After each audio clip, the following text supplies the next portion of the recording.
and then that has forced me to go, yeah, that's a good question though. And then you dive back into it, and it's like, whenever I've been really stuck on something or like, I found that almost always it's yielded a better result by just asking that question of whatever the thing is. Could be one line in a verse, could be the whole song, ideally, hopefully not. But, like, that's almost always yielded a better product just by asking that question. Yeah, I find the same with writing and you learn from these editors. I'm just going to use the word editor right now, but the people that give you the feedback, because sometimes too, what they will point out is something that you do continually or that you may not be aware of. And then once your draft becomes better the next time, because you're like, how you would switch between tenses.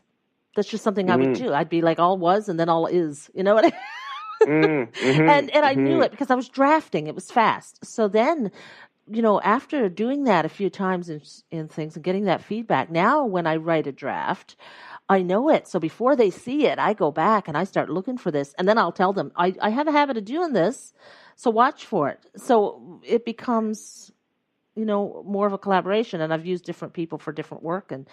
And it really does, like I can draft a book faster and it's cleaner when it's done now than it was 10 years ago when I started writing the first book. And it takes me so much less time and so much less angst and so much less rewriting. But I try to tell the new people coming in, it's like, this takes time. You might be 20 years before you're comfortable in your process. That doesn't mean you don't put anything out for 20 years. It's just that it'll get easier. Your first book may take 5 years and your second one may take 2 and and what I did was I took a year for just writing and didn't publish anything last year at all. I just wrote and edited and rewrote. And so I have the book that I'm writing, the one we were talking about, is a book. It'll stand alone, but there's a part 2 coming. So there'll be a second book with the same character. And where she goes off somewhere else. And it's a lot of characters. It's not just her. There's some really interesting. It's historical fiction, and I like it so far. It's the kind of stuff I like to read. Cool. And yeah. Anyway, cool. I've kept you on here, about 40 minutes now. Boy, can we chat. It's all good. It's great. Should have known it was going to be this way. But you're going to be touring with this album? Starting November 25th, I have. That's right. Yeah. We're playing out at CBS then, and then we head out to Norton's Cove and down your way, and then Gander and Botwood and Deer Lake and over to Nova Scotia for a few shows as well. So it's going to be a cool run for a couple of weeks promoting the record, and it's all in that sort of sweet spot of end of November to mid-December. The time where most are getting into the Christmas spirit, I think. And that'll be a new thing for us. Usually the mid-November period is when I'm winding down my year, that I'm not touring in that period precisely because it's usually only Christmas shows. So this will be kind of a new experience for us to be on the road this time of year, and hopefully not dealing with weather. Yeah, hopefully not. That's the worst thing about doing things. When we were talking about the book, and I said, well, let's not do January, February, March, because the weather gets, I may not be able to get to St. John's for a sighting or do anything. So, but you never know. That's a good time to write too.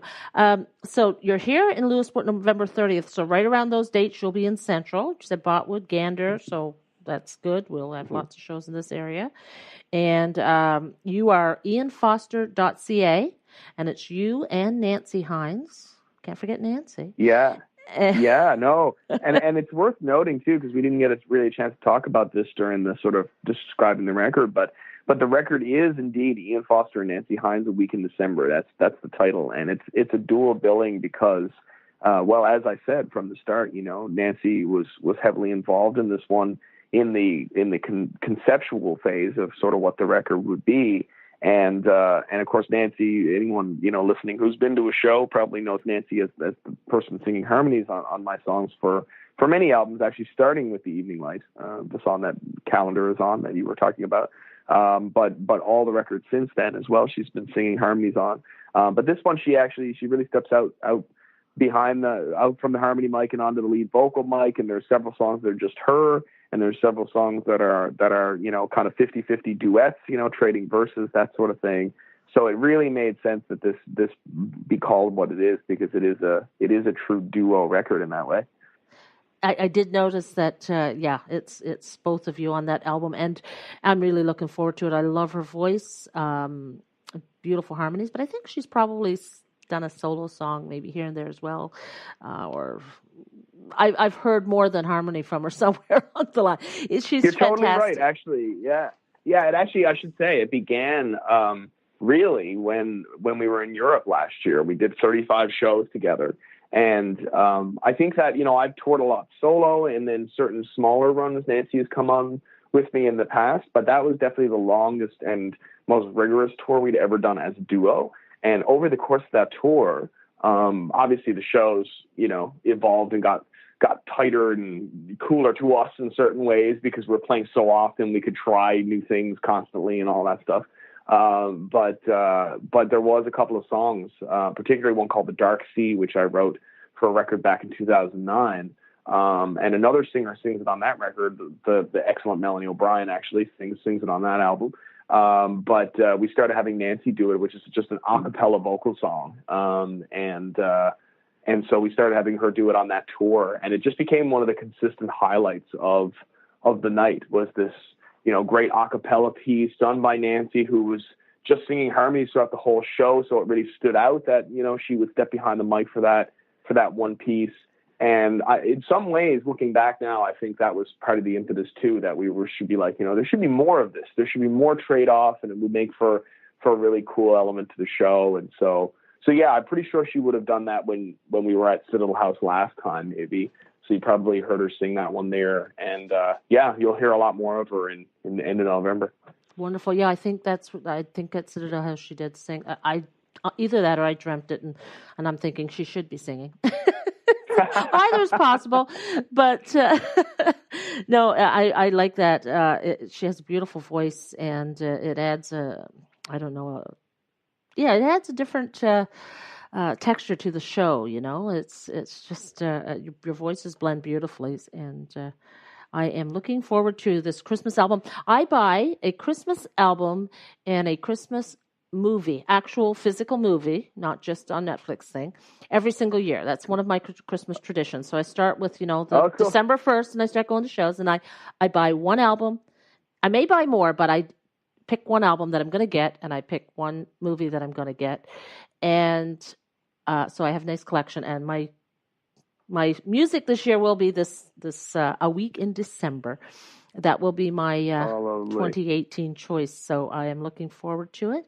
And I'm looking forward to the show on November 30th. Thank you, Carolyn. Yeah, this was great. I appreciate it. And any more information, ianfoster.ca, and you're on all the social media and all that stuff. And it was great talking to you this morning, Ian. And you too. Thanks so much. And yeah, we'll see you in a couple of weeks. Absolutely. See you there. You've been listening to Bridges radio program. Find us again next Friday at 8 p.m. Bridges is produced at Citadel House Studios in Lewisport, Newfoundland and Labrador, and is a collaborative project between Carolyn R. Parsons and Citadel House.